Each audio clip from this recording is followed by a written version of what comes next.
shared a Pokemon Black and White Cagelocke on my Discord server. Now, a lot of you might be thinking the Nintendo Wi-Fi capabilities were shut down for Pokemon Black and White years ago. How can you do that?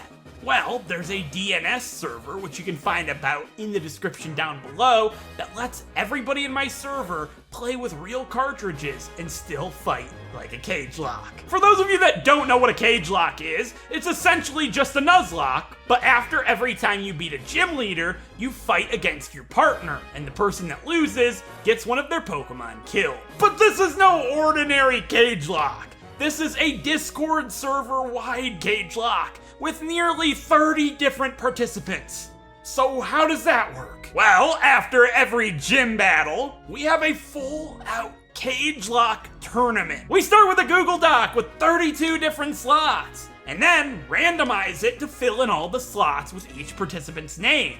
And if it's an empty slot for some reason, it'll be filled with a dash, meaning if you're paired up with a dash, you get a bye for that round. A bye means you basically move on for free. In total, there are 5 different rounds for each tournament.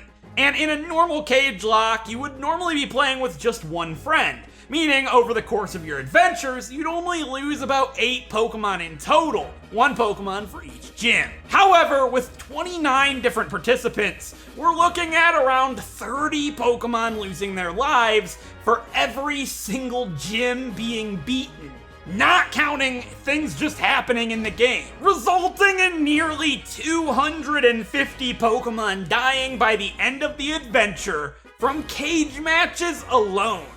I don't know about you, but that just seems really cruel and a lot harder to deal with 30 different people's emotions being involved. So my mod team and I came up with a pretty unique solution. Instead of Pokemon dying from losing at a certain round in a Cagelocke tournament, we would draw Wonder Cards based on what round you ended up in, resulting in either a punishment or a reward. In the Events tab on my Discord server, when you get out in a certain round, you would go over to the Rewards Claim tab and type in !R and the round you got out in. And if you make it to round 5, the finals, you would do !second or !first. For the first and second place finishers. Getting out in round 1 will always result in a punishment, but it can range from things extremely severe, like never being allowed to use the PC until you beat the next gym leader, or just having to play on the set game style until you beat the next gym leader. Whereas making it deeper into the tournament, you can find yourself pulling cards that are really good, like being able to re-roll an encounter that you didn't want to find, or being able to teach any one of your Pokemon one TM of your choice, even if it's not obtainable yet. Or maybe even getting a mystery egg, giving you a Pokemon that you can't normally get in Unova. And there's also one other place in the game that you get to draw cards from, whenever you defeat Team Plasma N, except the first battle with him. When you beat N, you get a choice to either draw an N good card or an N bad card. If you draw a good card, you get something not that great, but it's not a punishment, it's just a decent card. But if you draw a bad card, you'll get a punishment until you defeat the next gym leader.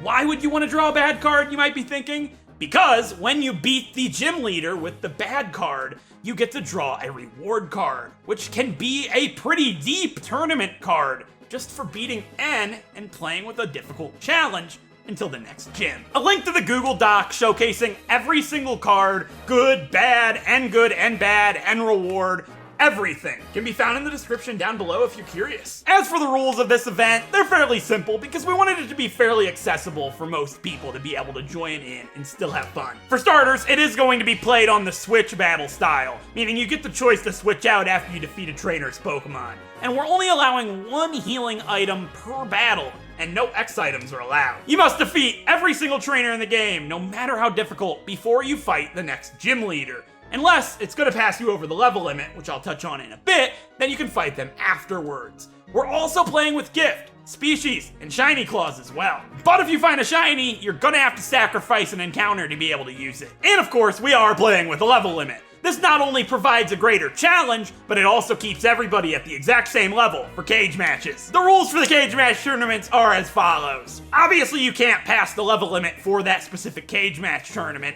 and we're playing with Sleep Claws, Evasion Claws, and One-Hit KO Claws. Sleep Claws means only one Pokemon on your opponent's team can be put to sleep by you at one given time. Every single tournament will be in the singles format, except for 3. The Berg tournament will be in double battles, the Clay tournament in triple, and Bryson in rotation. For every single cage match tournament, we will submit the Pokemon that we want to bring based on how many we're supposed to bring for that specific kind of tournament. We can't change those in the middle, but we can pick from those every time we have a battle. Doesn't have to be the same Pokemon. For single tournaments, we bring 4 Pokemon and pick from 3 of them each battle. For double tournaments, we bring 6 and we pick 4 per battle. For triples, we bring 6 and pick 6. And for rotation, we bring 4 and then pick 3. That was really hard to nail. And of course, the Wonder Launcher must be turned off for every battle. And of course, just like with the Wonder Cards, if you want to see a Google Doc of the in-depth rules going over absolutely everything that we're playing with, you can find a link to that down below as well. And one final thing that we added to spice up everybody's adventure is everybody was assigned a team number at the very start. I was assigned number 21, and every single person gets 2 mystery eggs no matter what throughout their adventure.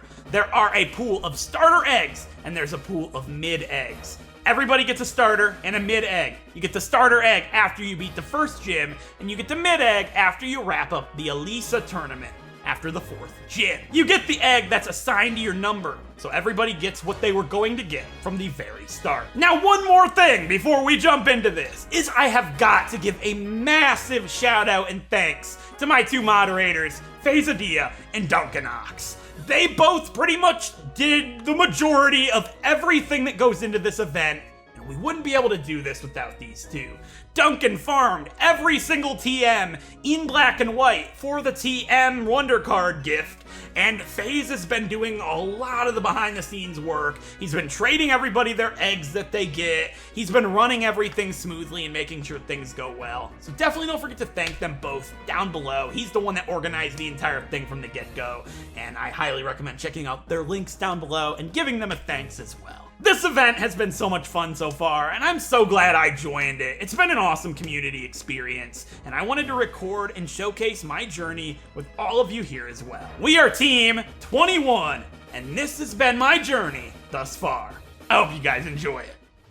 I started my adventure as a young boy named Uno, because we're gonna be number 1 in this Cagelocke. I chose Tepig as my starter Pokemon, because Snivy is objectively the best Unova starter Pokemon, and since we're competing against 28 different people, let's counterpick. He's my ace, so his name reflects that. My Route 1 encounter is a male Patrat, who I named Professor Chew.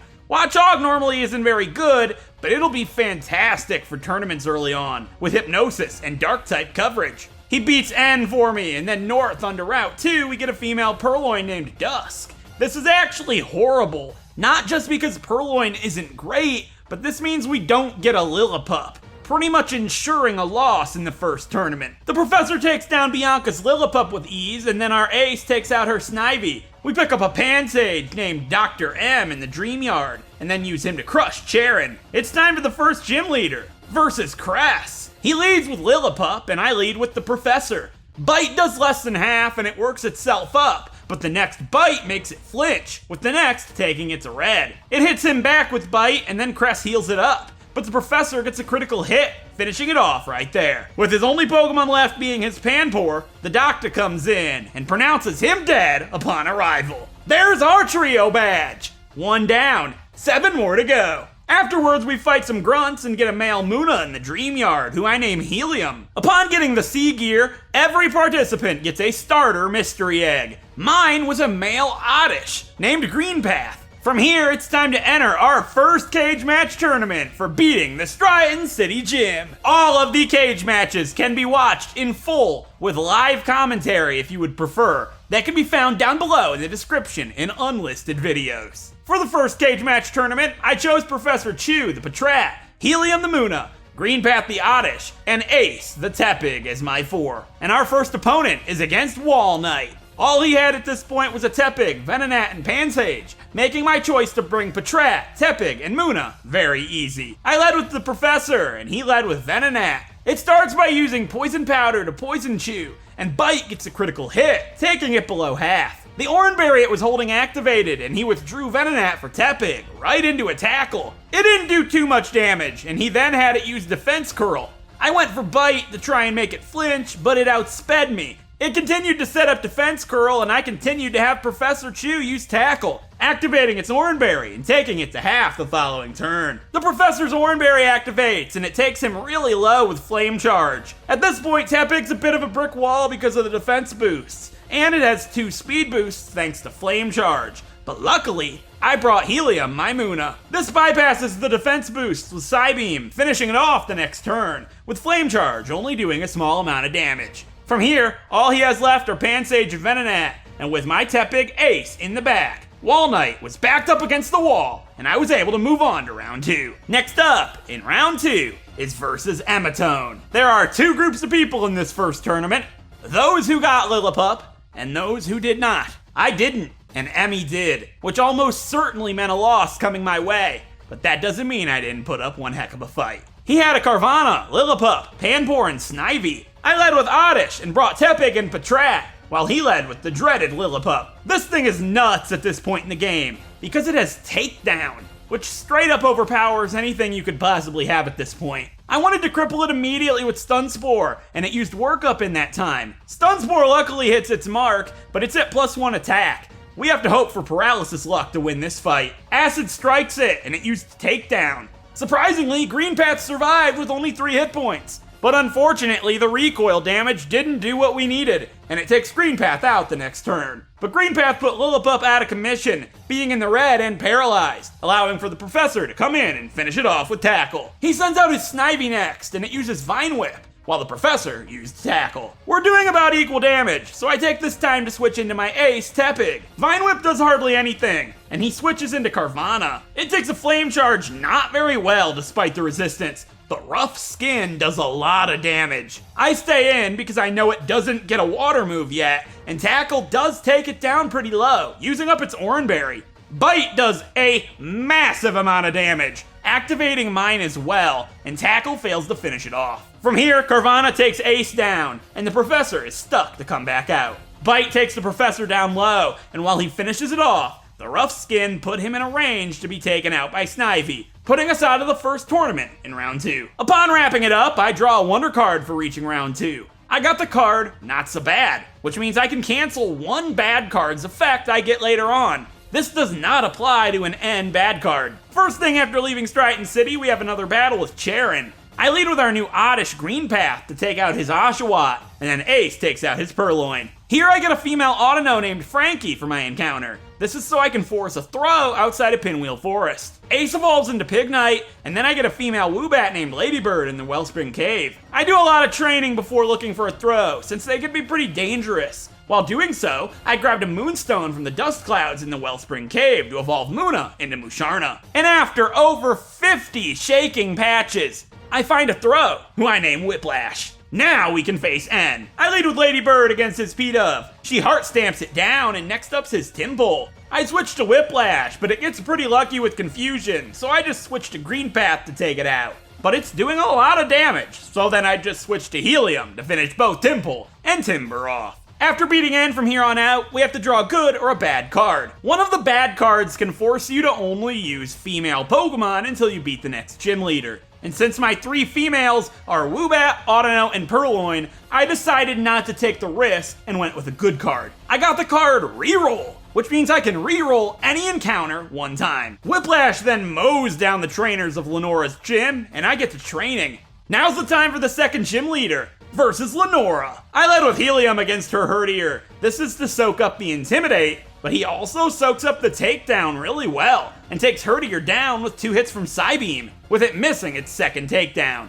Then her ace Watchog is coming in, so I send in my own Watchog, because she's going to attempt to retaliate me. But I have the Professor use Detect, stopping it in its tracks. Now I send for Whiplash, and her Watchog used Leer. It retaliates Whiplash, and Vital Throw takes it to only a single hit point. And while she heals, one final Vital Throw gives her some serious Whiplash, and gets us our next badge. There's the basic badge. 2 down, 6 more to go. From here, the level limit goes up by 1 for the next cage match tournament, making it so Green Path, the Oddish, evolves into Gloom. And then, by getting a Leaf Stone from the Wellspring Cave, I evolved him into Vileplume. And from here, it's time to enter our second cage match tournament for beating the Nakreen City Gym. For the second cage match tournament, I chose Professor Chew the Watchog, Helium the Musharna, Green Path the Vileplume, and Whiplash the Throw as my 4. And our first opponent is against my good friend Duncan.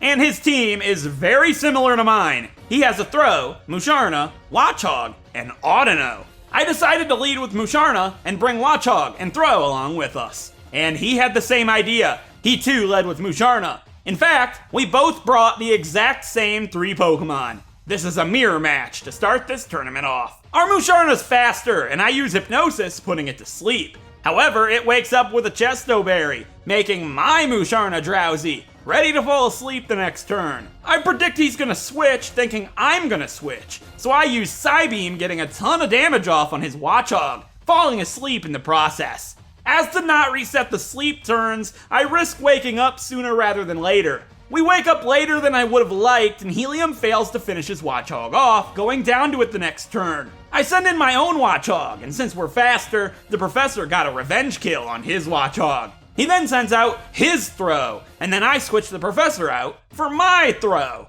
Duncan got a wonder card called TM Raffle, which teaches one of his Pokemon a random TM that they can learn. His Throw got Giga Impact, and paired with a normal gem, it takes Whiplash to half upon switch in. However, it has to recharge, giving Whiplash some time to catch up. Vital Throw does a bit of damage, and then I go for Vital Throw again. This is to decrease my priority so he can't use Revenge for added damage. However, he just switches into his Musharna, taking the hit really nicely. Retaliate with a normal gem does a good chunk, but he used the Defense Curl. This coupled with Moonlight completely walled me, and with my Musharna being taken out already, his Musharna was easily able to take Throw out with ease, and make it a lot harder for the Professor to come back. The Professor also has a normal gem with Retaliate, and it did over half even with the defense boosts, but Psybeam did exactly half to him. Our only way out is to use Hypnosis, and luckily it lands, but it wakes up almost immediately, making Chew drowsy. From here, all I can do is put him back to sleep,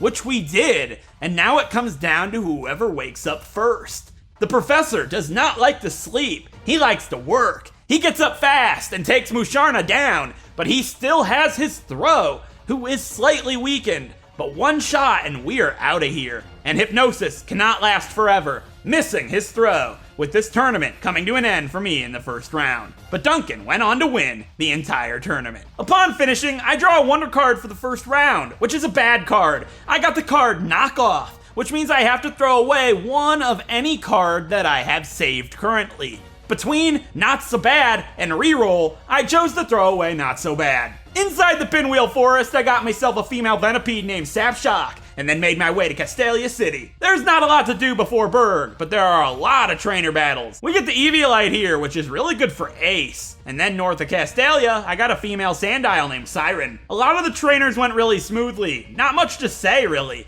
although I was dangerously close to passing the level limit, so I decided to fight the gym before finishing the final 2 off, making it time for the third gym leader versus Berg. I led with Ladybird against his Whirlipede, and with a flying gem equipped, Air Cutter knocks it out in a single shot. In comes his Dwebble, and I sent in Whiplash and hit it with a Vital Throw, and then a Revenge for the knockout. And with his final Pokemon being his Ace Leavanny, I send in my Ace, and finish it off in a single shot with Flame Charge. There's the Insect Badge! 3 down. 5 more to go. From there, I finished the Battle Company off and trained to the level limit for the Cage Match Tournament of Castelia City. For the third Cage Match Tournament, we're going to be doing double battles, so I chose my current team of 6. Ace the Pig Knight, Helium the Musharna, Whiplash the Throw, Green Path the Vileplume, Professor Chew the Watchog, and Ladybird the Swoobat as my 6. And our first opponent is against Yubi. He has a Swinub, Simisear, Audino, Simipour, Servine, and Musharna, so I chose to lead with Watchog and Swoobat, with Vileplume and Throw in the back. He led with Audino and Simipour, and I have the Professor Detect, and Air Cutter them both with Ladybird, getting a critical hit on Simipour, while Helping Hand Scald goes into the Detecting Professor. Here I call the Professor back for Green Path, and Air Cutter gets another critical hit on Simipour. Helping Hand Bite this time takes Ladybird down to only 2 hit points, and then the next turn, he switches Simipour for Musharna. Air Cutter misses Audino, and Mega Drain then gets another critical hit on Audino. Audino then takes Ladybird out, and I send the Professor back in. He switches Audino for Simipour, and then Professor strikes Musharna to half with Crunch, while Green Path misses Sleep Powder on Musharna. It uses Psychic on Green Path, taking him low. He then switches Musharna out for Audino. A lot of switching, as Bite fails to finish Green Path off. Crunch goes into Audino, and Green Path flinches from the bite. I then switch Green Path for Whiplash and Detect the Professor. Secret Power hits Whiplash, but an attack gets stopped by Detect. Simipour scalds Whiplash, and Crunch gets a critical hit onto Audino, getting it taken out with the normal gem Retaliate from Whiplash, with another critical hit. Simisear comes out from here, flame bursting the Professor, activating his Citrus Berry, and Scald takes Whiplash down. Crunch finishes off Simipour, leaving only his Musharna and Simisear, where we have the Professor and a very weakened Green Path. He then takes Green Path out with Flame Burst, and Crunch takes Musharna out with yet another critical hit. What the heck? From here, all we can do is use Hypnosis. Flame Burst takes the Professor down really low, and Hypnosis lands, and it stays asleep long enough to move us on to round 2. Next up in round 2 is versus Spectrum. He has Mightyena, Roggenrola, Pignite, Leavanny, Musharna, and Audino. So I bring the Professor and Green Path as a lead, with Whiplash and Ace in the back. He leads with Musharna and Mightyena, getting an Intimidate off. He then switches Mightyena for Audino, and the Professor crunches Musharna, while Green Path puts it to sleep. He then switches Musharna for Pignite, soaking up a crunch, while Green Path misses Stun Spore, and gets attracted. Here I make the biggest play thus far. I switch them both out at the exact same time, for Whiplash and Ace. This had Ace soak up a Helping Hand Flame Charge from Pignite and put Spectrum in a very tough spot. He switches Audino for Musharna, and Flame Charge hits Whiplash for very small damage. Rock Smash goes into Pignite, lowering its defense, and Vital Throw does virtually nothing to Musharna. His Pignite uses Arm Thrust on Whiplash, hitting 3 times, and another Rock Smash with Vital Throw finishes his Pignite off. His Musharna remains asleep, and his other 2 Pokemon are weak to fighting. Our fighting duo gets intimidated, and Whiplash gets struck by Retaliate. We double into Mightyena, but it barely hangs on, with Musharna still asleep. Ace takes Mightyena down, and then Musharna wakes up, taking Whiplash out. I send Green Path back in, putting Musharna to sleep once again, and from here, even with Ace being taken out, the Professor and Green Path easily had this fight finished. Next up in round 3 is versus Mapsol. He is a Simisage, Liepard, Musharna, Throw, Herdier, and Audino. So once again, I bring the same 4 Pokemon and lead with the Professor and Green Path, while he leads with Liepard and Simisage. Liepard uses a normal gem to fake out Green Path, and Simisage uses Seed Bomb into the Detecting Professor. Here Liepard then uses Thief, stealing Green Path's Big Root, and then Seed Bomb smashes the Professor. Mega Drain and Retaliate double up on Liepard, failing to take it down, and I detect the Professor, blocking Liepard's Rock Smash, but Simisage with a King's Rock and Fury Swipes flinches Green Path. Things are not looking good. I switch the Professor for Ace into a Rock Smash, dropping his defense, and Seed Bomb hits right after. Green Path finishes Liepard off with Mega Drain, and in comes Throw. Simisage uses Fury Swipes on Ace, hitting 5 times, critting the final time as well, taking him to red. And then Green Path misses Sleep Powder. Flame Charge hits Simisage into red, but he gets taken out right after by Throw and Normal Gem Retaliate. I then send in my own Throw, Whiplash, and Simisage gets one last Seed Bomb off before Green Path uses Acid to hit them both, taking it out. I then use Normal Gem Retaliate of my own onto his Throw, taking it below half. It uses Revenge, dealing a lot of damage, and his final Pokemon, Musharna, comes out. Green Path puts Musharna to sleep with Sleep Powder, and his Throw uses Rest, while Whiplash uses Vital Throw. I double up into his Throw, but his Musharna wakes up using a Psychic Gem with Psybeam, one-shotting Green Path. His Throw then goes down, however, making this a 2-on-1. Crunch and Retaliate take it below half, and the Professor survives on a single hit point. I begin to celebrate my victory out loud. Yeah, 1 HP! I can't believe it! Not realizing It confused the professor. Great match. That was so close. It confused me! No! I didn't notice! No! He hurts himself, and Retaliate fails to take it out. It uses Moonlight to heal up, and even though he stayed confused, the professor hit through, going down, but allowing for Whiplash to take us to round 4. Next up in round 4 is versus Magical Girl Rosa. She has a Sock, Dua, Darumaka, Swoobat, Leavanny, and Herdier. I decide to lead with Helium and Ace, and bring Green Path and the Professor in the back. She leads with Herdier and Swoobat. I start by switching Ace for the Professor into a Confusion with a Psychic Gem. He takes it fairly well, however, and Crunch from Herdier hits Helium. Psybeam hits back, confusing it. She switches it out for Leavanny, and Confusion hits the Professor into his Citrus Berry. He crunches back, doing over half to Swoobat, and Helium uses Defense Curl. Here I take a passive turn, and use Detect with the Professor, and have Helium use Moonlight to heal up. She switches Swoobat for Herdier, and Leavanny uses Struggle Bug, lowering Helium's special attack, rendering him useless pretty quickly. She uses it again, and the Professor and Herdier trade Retaliate, with hers getting a critical hit, taking him down. Psybeam does hardly anything to Herdier, so I send Ace out. I switch Helium out for Green Path, and reset his special attack, and have Ace use Flame Charge on Leavanny. She doesn't switch out, and it takes it out in a single shot. From there, Swoobat comes out, using Air Cutter getting a critical hit on Ace. But he then takes Herdier out with Flame Charge. A full power Acid goes into Swoobat, and Darumaka comes out last. Despite the double speed from Flame Charge, Swoobat still outspeeds, taking Ace down, but Green Path then hits them both with Acid, finishing Swoobat off, and lowering Darumaka's special defense, getting taken out right after. It's then a one-on-one, Darumaka and Musharna, and while she had a Fire Gem on Darumaka, that caught me massively off guard. Helium floats us to the finals. It is a Fire Gem! No! Please, Helium! Yes! Oh my god, please! Yes. Holy crap, we made it to the finals! I never thought I would.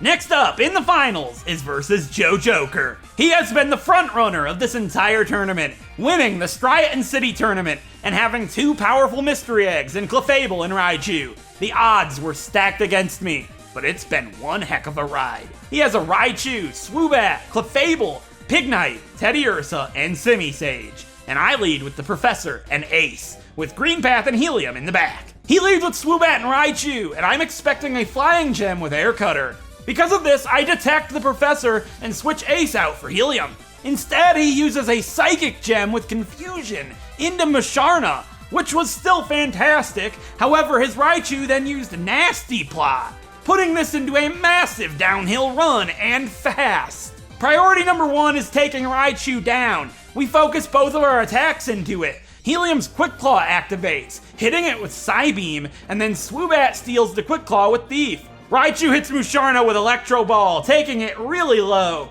and the Professor gets a critical hit with Retaliate, finishing Raichu off in 1 turn. That was close. Simisage comes out, and Swoobat uses Flash on the Professor. Simisage uses a Dark Gem with Bite to finish Helium off, and then the Professor retaliates back into Simisage. I send Ace into battle, and Swoobat uses Air Cutter, not doing a whole lot, while Seed Bomb goes into the Professor. It takes him to red using his Citrus Berry, and Crunch and Flame Charge double up on Swoobat, taking it down. His Clefable comes out next, and I have the Professor use Detect. Simisage steals Ace's Eviolite, and he Rock Smashes Clefable, dropping its defense. It then finishes Ace off with Retaliate, and Green Path comes in, and it's 2-on-2. Simisage uses Bite on Green Path, causing him to flinch, but the Professor then takes Clefable out with Retaliate. Seed Bomb then finishes Professor Chew off, and Acid takes Simisage to just a sliver. It uses Bite, and Green Path does not flinch,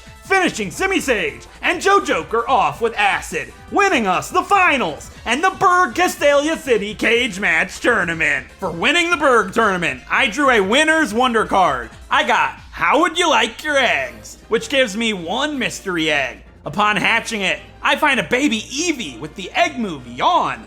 Not exactly exciting for me, but who knows, might be useful. Heading north to Castelia City, we have another rival battle with Bianca. and we're at a much higher level than her, unfortunately, because of the level limits, meaning we barely took any damage against her. And the same can be said for the next rival battle with Charon as well. Heck, he still has a P-Dove, which Helium took quick care of. These guys will get much formidable later on, but for now, they aren't even worth mentioning. I immediately scoot on over to Nimbasa City to get the bike, and then go on a quest for all of my encounters. On Route 16, we got a female Minchino named Patricia, and north, inside the Lostlorn Forest, I attempt to go for an Emolga. This is so I can attempt to get a Tynamo much easier on in the Chargestone Cave. Unfortunately, I got a 5% Leavanny. This is where I decided to use my reroll card, giving me another shot, and sadly it didn't work out. Instead, we got a male Panpour named Topper. Over on Route 5, I got a male Gothita who I named Chad, the opposite of Karen. I actually want to use Gothitelle on my team at some point, so it's gonna be pretty cool. And in the Desert Resort, I also find a Pokemon that I want to use later on, a female Darumaka, who I named Karen. Since I already had a Sandile, a male Yamask named Hysteria shows itself to me in the Relic Castle, and I also grabbed the cover fossil while I'm here. This gets revived into a male Tortuga named Ray, and while we're at it, I grab the TM for Solar Beam. This will be very useful later on. From here, I explore absolutely everything I can at this point, and fight every single trainer. No issues whatsoever, making it time for N in Nimbasa City. I lead with Green Path against his Sandile, and quickly take it out with Mega Drain. I send Whiplash out and Storm Throw 2-shots Darumaka, and the Professor crunches his Sigilif away. With one more Storm Throw to finish off his final Pokemon, Scraggy. I decide to go against my plan of all good N cards, and I drew a bad card. Here I got Status Problem, which means I can only use physical and special moves until I beat Elisa. Nothing labeled status is allowed, such as Defense Curl or Sleep Powder. If I do, that Pokemon will die on the spot. Not too hard though, since there isn't much left to do before fighting her. Just a few gym trainers. I fight them and get trained up to the level limit, and while I'm at it, I train both my Eevee Moonlight and my Audino Frankie for the fight. I decided to evolve Eevee into Umbreon. It should be useful for cage matches coming up, making it time for the 4th gym leader versus Elisa. I led with Frankie against her Emolga. It used Volt Switch into her second Emolga, and return does over half. This continues with the Volt switching back and forth until the first one gets taken down. She then sends out her other one, and I withdraw Frankie for Helium. She has Regenerator, healing back a decent amount of damage by doing so. She immediately Volt switches on Helium into her ace Zebstrika. Psybeam connects and does less than half. The Quick Claw then activates, and Psybeam takes it to red as it uses Spark.